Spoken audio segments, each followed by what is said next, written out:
Nous commençons cette semaine la paracha Vayetse. Dans la paracha Vayetse, nous voyons que Yaakov arrive vers Lavan, Lavan qui est le frère de sa mère, Rivka. Et c'est d'ailleurs Rivka, à la fin de la paracha précédente, Toldot, qui l'a envoyé.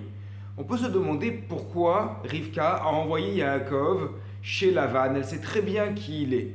En effet, alors qu'Eliezer était venu la chercher lorsqu'elle était jeune, lorsqu'elle était enfant, pour partir dans la maison de Abraham, eh bien, il avait demandé auparavant la permission à sa famille. Et sa famille était composée de sa mère et de son frère Lavan. Et Rivka, sans hésiter, avait dit Eler, j'irai. Effectivement, elle ne sentait aucune affinité avec sa propre famille. Elle avait constaté que Lavan était quelqu'un qui était attiré exclusivement par le profit. Effectivement, dès que le serviteur d'Abraham était venu, Lavan avait couru à sa rencontre parce qu'il avait vu qu'il avait amené avec lui de l'argent, de l'or, des bracelets, des bijoux. Et donc il avait couru. Et effectivement, Lavan n'a pas changé, puisqu'on voit dans la paracha de cette semaine que lorsque Yaakov part chez Lavan, mais Lavan ne pense qu'à une seule chose, le profit. Lavan, c'est un peu le capitaliste par excellence, celui qui cherche à tout prix à capitaliser, qui cherche à tout prix à augmenter son capital, et peu importe l'aspect humain qu'il y a derrière. En effet, pour Lavan, cela ne change rien que Yaakov et Rachel s'aiment. À partir du moment où ça lui permet de gagner plus d'argent, eh bien, il préfère marier son autre fille, Léa, avec Yaakov pour conserver Yaakov chez lui cette année de plus.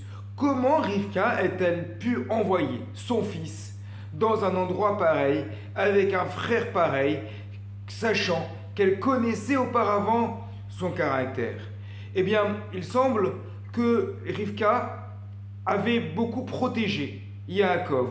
En effet, Yaakov de lui-même se serait fait supplanter, aurait laissé la bracha à son frère, mais c'est Rivka qui décide de sortir Yaakov de la tente dans laquelle il est constamment, dans laquelle il étudie, pour lui dire maintenant tu vas aller, je vais t'envoyer donner à ton père un repas, tu vas lui amener, tu vas aller vers lui. Et donc elle constate que son fils de lui-même a un peu du mal à bouger de sa tente. Or, dans la vie de tous les jours, eh bien, il faut être capable de bouger de la tente, il faut être capable d'être actif, il faut être capable de se défendre contre les agressions de l'extérieur.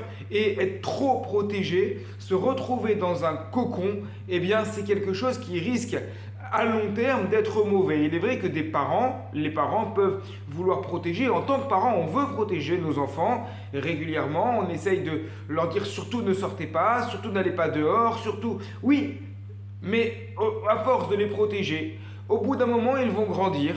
Et lorsqu'ils vont grandir, eh bien, d'eux-mêmes, ils vont se retrouver confrontés au monde extérieur. Et si à chaque fois, on les a empêchés de connaître ce qu'il y a dehors, si à chaque fois, on les a empêchés d'être confrontés à l'extérieur, en fait, d'être confrontés à la réalité, eh bien, le jour où ils seront confrontés à cela, le fait de les avoir protégés s'avérera être négatif, néfaste pour le futur.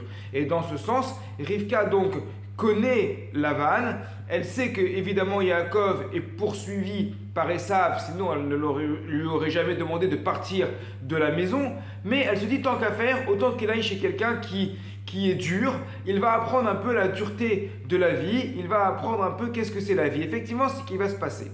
Dans la paracha de cette semaine, on voit qu'au début, Yaakov obéit à Lavan, il fait ce que Lavan lui dit, il est gentil, il est un peu docile, si on peut s'exprimer ainsi, et puis au fur et à mesure, Yaakov commence à réfléchir, il commence à mettre en place des choses pour partir de chez Lavan, jusqu'à ce que finalement, il arrive à construire un troupeau autour de lui qui est bien plus important que celui de Lavan, ce qui lui vaudra l'inimité de Lavan, qui lui en voudra beaucoup finalement de l'avoir dépassé. Et ce n'est que après être passé par le stade de Lavan que Yaakov peut enfin rencontrer Esav et faire cette confrontation avec Esav qui représente le défi de toute sa vie. Comment va-t-il se comporter face à Esav, celui qui dans sa jeunesse voulait le tuer, celui qui dans sa jeunesse représentait l'agresseur par excellence. Eh bien, ce n'est que après avoir été confronté à quelqu'un d'autre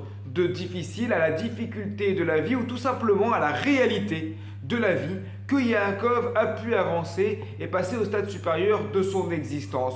Donc on voit ici que en réalité Rivka a fait ce que doivent faire un peu certains parents, que nous devons faire en tant que parents avec la mesure. Il faut trouver le juste milieu dans ce sujet-là, bien que ce n'est pas facile. D'un côté, protéger les enfants, mais en même temps leur permettre de connaître aussi la réalité de la vie pour ne pas qu'ils tombent d'un coup dedans et qu'ils se fassent mal en tombant. On doit être là pour les protéger et parfois les protéger, c'est également leur montrer aussi, dans une certaine mesure, la réalité. Shabbat Shalom à toutes et à tous.